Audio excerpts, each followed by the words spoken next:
তারা ভেবেছিল বাংলাদেশের জামাত ইসলামীকে তারা শেষ করে দিবে, কিন্তু আল্লাহর মেহেরবানিতে সম্ভব হয়নি। হয়েছে জামাত ইসলামীর কয়েকজন নেতাকে তারা হত্যা করেছে, কিন্তু তারা জামাত ইসলামীকে হত্যা করতে পারে নাই।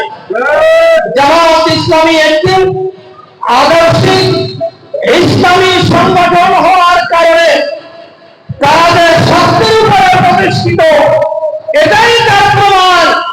জামাত ইসলামী নেতাদেরকে হত্যা করেছে, তারা শহীদ হয়েছে, কিন্তু তারা অন্যায়ের কাছে মাথা নত করেননি। জামাত ইসলামীকে নেতৃবৃন্দ এমন একটি জায়গায় রেখে দিয়েছেন, জামাত ইসলামী সমৃদ্ধ হয়েছে, জামাত ইসলামী জনগণের হৃদয়কে জয় করতে সক্ষম হয়েছে। জামাত ইসলামীকে যারা শেষ করতে চেয়েছিল তারা শেষ করতে পারেনি। এটা আল্লাহ তাআলা একমাত্র মেহেরবানি।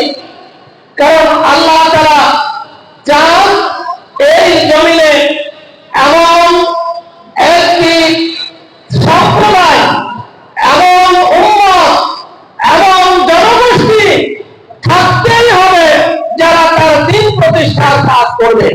জামাত ইসলামী সহ যারা এই দ্বীনকে প্রতিষ্ঠার জন্য অন্যান্য ইসলামী দল কাজ করে যাচ্ছে, কোন ইসলামী দলকে শেষ করা সম্ভব নয়।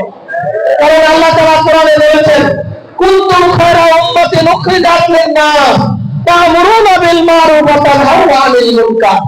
তোমাদের মধ্যে এমন একটি জাতি থাকতে হবে যাদেরকে কুনতুম খায়রা উম্মাহ, তোমরা উত্তম জাতি, তোমাদেরকে বের করা হয়েছে মানুষের কল্যাণের জন্য, যারা সৎ কাজের আদেশ দিবে, অসৎ কাজ থেকে মানুষদেরকে দূরে রাখবে, বিরত রাখবে। এই কাজ যারা করে সমাজে, তাদেরকে শেষ করা সম্ভব নয়।